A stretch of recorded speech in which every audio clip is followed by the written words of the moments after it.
warahmatullahi wabarakatuh. Sungguhlah enak si Pais pari.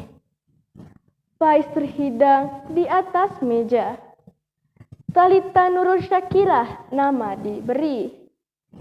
Keris sempena Riau pilihan cerita. Pada zaman dahulu tersebutlah sebuah pulau bagi orang-orang yang ingin mengadu ilmu kependekaran. Pulau tersebut bernama Pulau Galang. Tidak diketahui dengan pasti kenapa pulau itu disebut dengan galang. Kemungkinan kata galang itu sendiri berarti mengadu kekuatan, mengadu kesaktian, dan mengadu ilmu kependekaran. Tersebutlah seorang pendekar yang sangat handal, gagah berani, dan sangat pandai bermain senjata dan kebal dari senjata tajam. Sehingga ia digelar pendekar galang. Oleh karena kesaktiannya itu, pendekar galang dipercayakan Baginda Raja untuk mengurus semua kelengkapan persenjataan kerajaan. Sebagian besar pendekar-pendekar yang pernah bertanding dengan pendekar galang akhirnya berguru kepadanya. Maka semakin hari semakin banyaklah muridnya. Pada suatu ketika, salah seorang murid pendekar galang bertanya, "Wahai pendekar galang yang handal, bolehkah hamba bertanya?" "Ya, silakan tuan hamba. Tentang apakah itu?" "Panglima adalah seorang yang handal.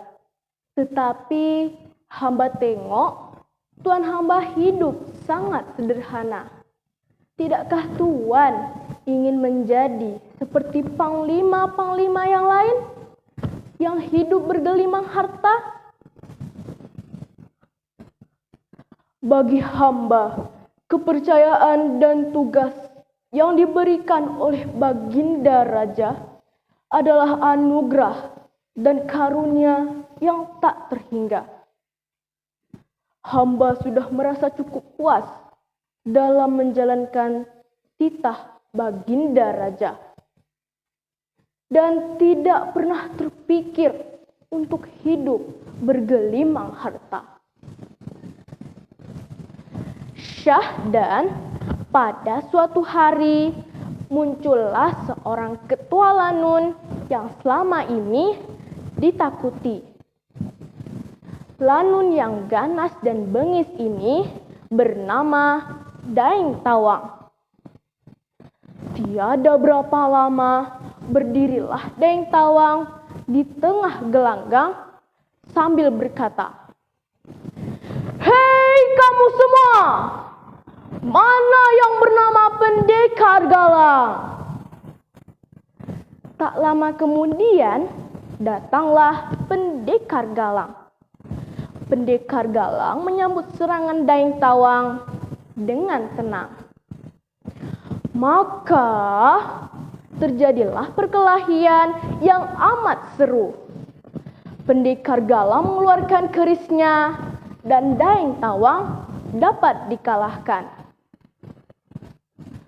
Daeng Tawang menyadari bahwa dengan kemampuannya ia tidak dapat mengalahkan pendekar galang. Apalagi murid dan pengikutnya banyak sekali. Suatu hari, ketua lanun itu menyebar fitnah. Lama-kelamaan, fitnah yang disebar Daeng Tawang sampai ke kerajaan. Alangkah terkejutnya pendekar galang setelah utusan kerajaan datang dengan membawa pasukan hulu balang serta prajurit. Pendekar Galang dibawa menuju kerajaan untuk menghadap Baginda Raja. Ampun beribu-ribu ampun, tuanku. Sembah Patik harap diampun. Sesungguhnya Patik telah difitnah. Selama ini Patik tidak pernah terniat untuk mendurhakai tuanku.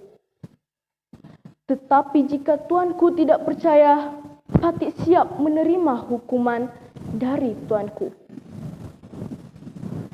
Lalu Pendekar Galang menceritakan semua perkara yang sebenarnya. Akhirnya Baginda Raja mempercayai cerita Pendekar Galang. Tiada berapa lama kemudian, Pendekar Galang mengeluarkan sebuah keris sakti yang berkepala burung dan diberikan kepada Baginda Raja. Dan Baginda pun bertitah. Wahai rakyatku sekalian, dengarlah beta berucap. Hari ini pendekar yang menjadi sandaran kerajaan telah menghadiahkan sebuah keris. Ini pertanda kesetiaan Pendekar Galang ke kerajaan. Dan keris ini beta namakan keris Sempena Riau. Tiada berapa lama kemudian, Pendekar Galang mengundurkan diri dari kerajaan. Karena menurutnya ia sudah tua dan banyak lagi panglima-panglima muda yang bisa menjadi sandaran kerajaan. Nah teman-teman, hikmah dari kisah ini adalah jadilah orang yang selalu membela yang lemah, menegakkan keadilan seperti Pendekar Galang. Sekian cerita dari saya akhiri dengan wabillahi taufik wal hidayah. Wassalamualaikum warahmatullahi wabarakatuh.